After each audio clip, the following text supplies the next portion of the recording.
और कानून बना करके गन्ना किसानों के गन्ना मूल्य का भुगतान, अगर चीनी मिल कोई व्यक्ति चला रहा है और चीनी मिल बनाने के बाद वह चीनी मिल का पैसा अपने किसी अन्य उद्योग में लगाया है और आज वह चीनी मिल कमजोर होने के कारण गन्ना मूल्य का भुगतान नहीं हो रहा, तो हम उसके दूसरे उद्योग का पैसा भी इधर डाइवर्ट कर सकते हैं। इसके लिए हम लोगों ने बाकायदा कानून भी राज्य में बना दिया है, जिससे गन्ना किसान हमारा भाई किसी प्रकार का किसान बंधुगण किसी भी प्रकार से उन्हें परेशानी न हो, और सरकार लगातार इस दिशा में प्रयास कर रही है, इस कार्यक्रम को आगे बढ़ाने का कार्य कर रही है।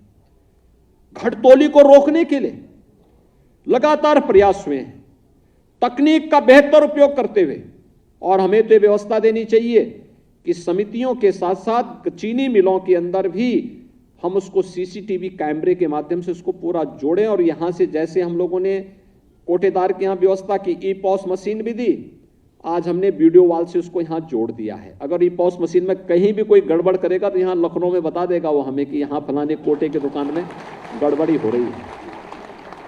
तकनीक बहुत आगे बढ़ चुकी है और उस तकनीक का उपयोग करते हुए एक एक अन्नदाता किसान को उसकी व्यवस्था के साथ जोड़ना। किसान हमारे लिए सर्वोच्च प्राथमिकता रखता है।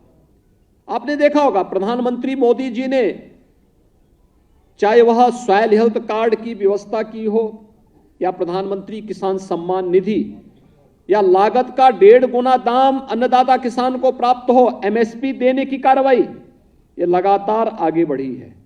और 2017 में हमारी सरकार जब आई तो हम लोगों ने सबसे पहला काम तो किया था, अपने अन्नदाता किसानों की, लघु और सीमांत किसानों के 86 लाख किसानों के कर्ज माफी के कार्यक्रम को ही हम लोगों ने अपने हाथों में लिया था।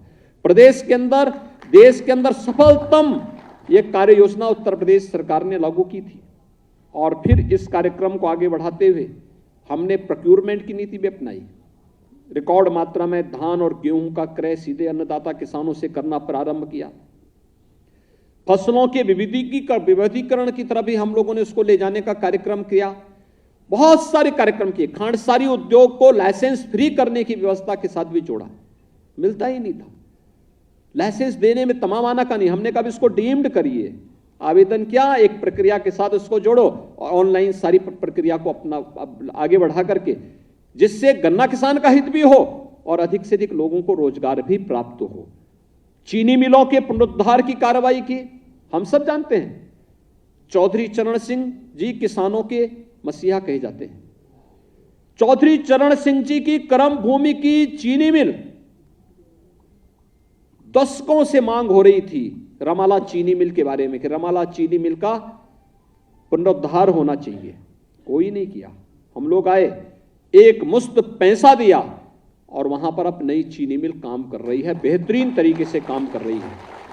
मुंडेरवा में पिछली सरकारों के समय अन्नदाता किसानों पर गोलियां चलती थी, किसान मारे गए थे, हमने एक मुश्त पैसा दिया और चीनी मिल तो लग गई है। चीनी मिल के साथ साथ वहां डिस्टिलरी लगाने की कार्रवाई हो रही है, फाइन शुगर बनेगी, ओजन प्लांट लगेगा, इथेनॉल उत्पादन का कार्यक्रम आगे बढ़ रहा है। यानी ये सभी कार्यक्रम अब तो एक कॉम्प्लेक्स बनेगा।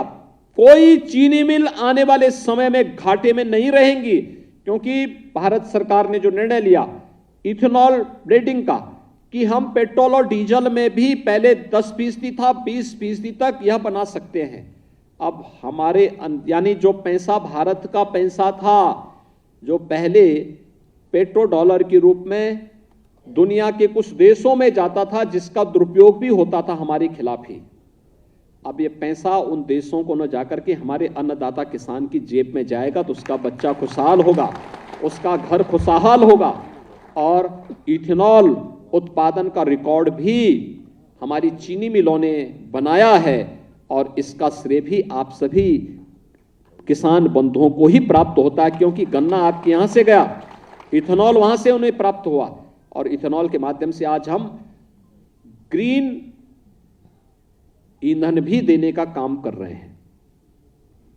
यानी ये नए नए कदम उठाए जा रहे हैं और आज का एक कार्यक्रम भी इसी के साथ जुड़ रहा है कि जब समिति के मेंबर आप बनेंगे, समिति के अंशधारक के रूप में आपकी पहचान भी होगी, समिति के अंशधारक के रूप में अगर उस समिति से जुड़ी हुई चीनी मिल, अभी बहुत कुछ उसमें आगे बढ़ना है, लेकिन जिस दिन वह प्रॉफिट के साथ आगे बढ़ेगी तो उसका बोनस भी स्वतःस्फूर्त भाव के साथ हमारे अन्नदाता किसान के पास पहुंचता हुआ दिखाई देना चाहिए, और वह कार्यक्रम के साथ जोड़ने का एक अभियान है। ये एक अभियान है जिसके माध्यम से आप भी कह सकते हैं ये चीनी मिल हमारी है, हमारा किसान इस चीनी मिल को चलाता है। इस व्यवस्था के साथ हम भी जुड़े हुए हैं और सरकार की यही मंशा है। सहकारिता आंदोलन पर हम सब आभारी हैं प्रधानमंत्री मोदी जी के, जिन्होंने भारत सरकार में सहकारिता को एक डिपार्टमेंट के रूप में ही वहां पर उन्होंने उसको एक नए मंत्रालय के रूप में उसे आगे बढ़ाने का काम किया है। नए नए उसमें रिफॉर्म हो रहे हैं, नई तरीके से आगे बढ़ाने का काम हो रहा है। और मेरा यह मानना है कि जनता के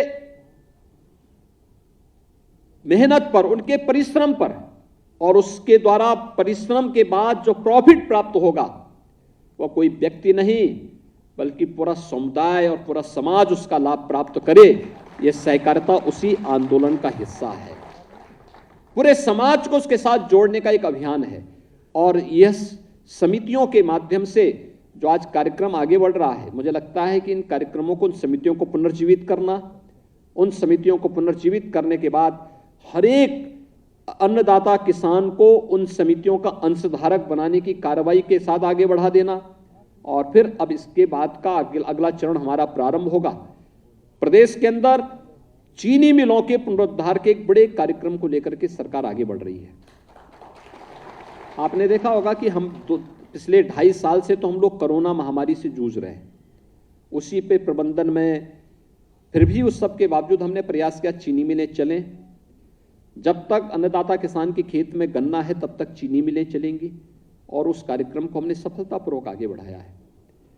लेकिन अब कुछ नई चीनी मिलों के बारे में, उन जो पुरानी जर्जर हो चुकी चीनी मिलों की क्षमता विस्तार के बारे में, उनके सुदृढ़ीकरण के बारे में एक नए कार्यक्रम को हम आगे बढ़ा रहे हैं। और भाइयों बहनों, एक बड़ी खुशखबरी है आप सबके लिए, और वह है कि भारत सरकार ने पूरे देश के अंदर बड़े पैमाने पर बायोफ्यूल के कार्यक्रम के साथ नए नए उद्यम स्थापित करने के एक बड़े कार्यक्रम को अपने हाथों में लिया है। यानी आपके यहां, जैसे आपने चीनी मिल में देखा होगा कि चीनी मिल में आप जाते हैं, एक समय होता था बगास पड़ा रहता था, केवल चीनी का उत्पादन होता था, बाकी चीजें सब वैसे बहा देते थे। लेकिन आज एक एक चीज का अपना उपयोग हो रहा है। क्या चीनी, क्या सीरा, क्या बगास, या कोई भी आज के दिन पर रॉ मटेरियल नहीं है, सब कुछ का उपयोग हो रहा है, और उसका बेहतरीन उपयोग करते हुए चीनी मिल की आमदनी को कई गुना आगे बढ़ाने का कार्य हो सकता है। ऐसे ही प्रदेश के अंदर भी हम लोगों ने एक प्रयास प्रारंभ किया है, इंटीग्रेटेड ऐसे कॉम्प्लेक्स स्थापित करना, बायोफ्यूल के नए नए उद्यम लगाने की कार्रवाई। अब पराली जलाने की नौबत नहीं आएगी। धान या गेहूं आप उत्पादन कर रहे हैं तो उस पराली को जलाने की नौबत नहीं आएगी, उसको आप बांध दीजिए, एक जगह इकट्ठा कर दीजिए, और जहां बायोफ्यूल की यूनिट लगेगी वे आपके पास आएंगे, उसका अतिरिक्त पैसा आपको देंगे, और वह भी आपका अतिरिक्त मुनाफा हो गया। अतिरिक्त मुनाफा आप उससे कमाएंगे, और बदले में हमें सस्ता ईंधन भी मिलेगा, सीएनजी मिलेगी, सस्ता ईंधन मिलेगा। डीजल पेट्रोल पर हमारी निर्भरता समाप्त हो जाएगी, और हमारा प्रयास होना चाहिए कि इससे पहले डीजल पेट्रोल स्वतः समाप्त हो, हम ही उसको तिलांजलि दे दें कि नहीं, अब इसका स्रोत कोई अरब जगत नहीं, दुनिया के वे देश जो कभी कभी इसका दुरुपयोग भी करते हैं, बल्कि उसका स्रोत हमारा अन्नदाता किसान होगा, और भारत को और उत्तर प्रदेश को इसका नेतृत्व करने के लिए अपने आप को तैयार करना होगा। इस दिशा से हमारी सहकारी समितियों को अपने आप को तैयार करना होगा। दूसरा, लगभग 10 चीनी मिलों को केंद्र में रख करके भी हम लोग उसको नए, उनके पुनरुद्धार के पैकेज को लेकर के आ रहे हैं। अगले 1-2 वर्षों के अंदर हम इन सभी के कार्यक्रम को आगे बढ़ाएंगे। और फिर पेज वाइज हर चीनी मिल की क्षमता विस्तार करना, जर्जर चीनी मिलों के स्थान पर नई चीनी मिलों को लगाना, पीपीपी मॉडल पर भी हम लोग कुछ कार्यक्रमों को आगे बढ़ाने का कार्यक्रम करेंगे। और मैं विश्वास के साथ कह सकता हूं कि आने वाला समय अब इस आशंका से ग्रसित होने की आवश्यकता नहीं कि चीनी मिल बंद होगी, नहीं, आने वाला समय हमारे गन्ना किसानों का होगा। गन्ना किसान अपनी प्रगति और खुशहाली को अपनी आंखों के सामने देख पाएंगे। पिछली सरकारें अनिर्णय का शिकार थी। वे फैसला जो लेती थी, एक तरफा फैसला लेती थी। वह फैसले न चीनी मिल के पक्ष में होती थी, न गन्ना किसानों के पक्ष में होती थी, वे उनके स्वयं के पक्ष में होती थी। हमने गन्ना किसान को सर्वोच्च प्राथमिकता देते हुए फैसले लेने प्रारंभ किए, उसका लाभ सभी को प्राप्त हो रहा है। राज्य खुशहाली की दिशा में अग्रसर हो रहा है और उसी दिशा में हम सबको मिलकर के कार्य करना होगा। एक सामूहिकता के साथ कार्यक्रम आगे बढ़ाना होगा। मैं गन्ना विभाग से इस बारे में कहूंगा कि जो गन्ना मूल्य का बकाया भुगतान अभी बचा है, हमारा प्रयास हो हर हाल में नया सत्र प्रारंभ होने के पहले गन्ना मूल्य का भुगतान अन्नदाता किसानों के खाते में जरूर हो जाए। इसकी स्पेशल बैठक किए जाने की आवश्यकता है। कहीं भी इसमें कोई कंफ्यूजन कहीं किसी को नहीं होना चाहिए और अन्नदाता किसान का एक भी पैसा कोई व्यक्ति दबाने का दुस्साहस न कर सके। हमें इस दिशा में अपने कार्यक्रम को आगे बढ़ाना होगा। दोसा किसी भी प्रकार की घटतोली न हो। जैसे हम लोगों ने मजबूती के साथ आज ई पर्ची के माध्यम से हर किसान को राहत दी है और गन्ना माफिया की कमर तोड़ने का काम किया है, ऐसे ही हम आने वाले समय में तकनीक का उपयोग करते हुए अधिकाधिक लाभ अपने गन्ना किसानों को उपलब्ध करवाने में सफल होंगे। नए बीज और नई तकनीक को अपनाने की दिशा में भी अग्रसर होना। अभी हम देखते हैं हमारा किसान अभी भी पर एकड़ 150 पौने 200 कुंटल ही उत्पादन कर पा रहा है, जबकि उत्तर प्रदेश की धरती में पूरब हो या पश्चिम, मध्य हो या अन्य जो बुंदेलखंड से भी जुड़े हुए कुछ जनपद ऐसे हैं जहां पर गन्ना उत्पादन की व्यवस्था है। हमारा प्रयास हो जहां 150 कुंटल पर एकड़ पैदा हो रहा है उसे हम 200 कुंटल तक पहले चरण में पहुंचाएं, जहां पौने 200 हो रहा है उसको 250 तक पहुंचाने की व्यवस्था करें। आप देखना 1 एकड़ में 300 से लेके 500 कुंटल उत्पादन करने की क्षमता उत्तर प्रदेश की धरती रखती है। सिंचाई की सुविधा हमने विकसित कर ली है और तेजी के साथ आगे बढ़ा रहे हैं। 5 वर्ष में 21 लाख हेक्टेयर लैंड को अतिरिक्त सिंचाई की सुविधा उपलब्ध करवाई गई है। इसको और अच्छे ढंग से आगे बढ़ाने का काम कर रहे हैं। लागत कम होना, अगले 5 वर्ष के अंदर एक कार्य योजना हम तैयार कर रहे हैं कि ट्यूबवेल से आपको कम हम लोग सोलर पैनल उपलब्ध करवाने की कार्रवाई के साथ आपको जोड़ना चाहते हैं, जिससे आपकी बिजली का खर्चा 0 पे आ जाए।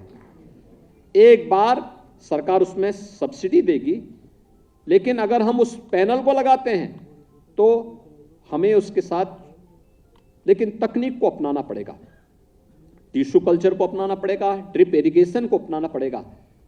टिश्यू कल्चर और अगर हम लोग ड्रिप इरिगेशन के साथ जुड़ते हैं, जो खेत हम आधुनिक तकनीक के साथ उसको जोड़ते हैं, नेचुरल फार्मिंग के साथ अगर आप उसको जोड़ते हैं, जो खेत आज आपका 1 एकड़ में 150 कुंटल गन्ना दे रहा है, आप देखना वही खेत आप व्यवस्थित तरीके से एक बार ध्यान दे देंगे, एक टिश्यू से दूसरे की दूरी एक निश्चित दूरी हो जाए, समय पे खाद मिले, ड्रिप इरिगेशन के साथ आप उसको जोड़ेंगे, उसी खेत में यानी लागत भी कम हुई, लेकिन उसी खेत में आप 300 से लेके 500 कुंटल गन्ना उत्पादन करने की क्षमता पैदा कर सकते हैं। और मैं विश्वास के साथ कह सकता हूं ये उत्तर प्रदेश के अंदर एक क्षमता है। नमस्कार, मैं हूं मानक गुप्ता। अगर आपको हमारा ये वीडियो पसंद आया हो तो इसे लाइक और शेयर जरूर करें, और हां, हमें सब्सक्राइब और फॉलो करना ना भूलें ताकि आप देश और दुनिया की कोई खबर मिस ना करें। तो जुड़े रहिए हमारे साथ और देखते रहिए न्यूज़ 24।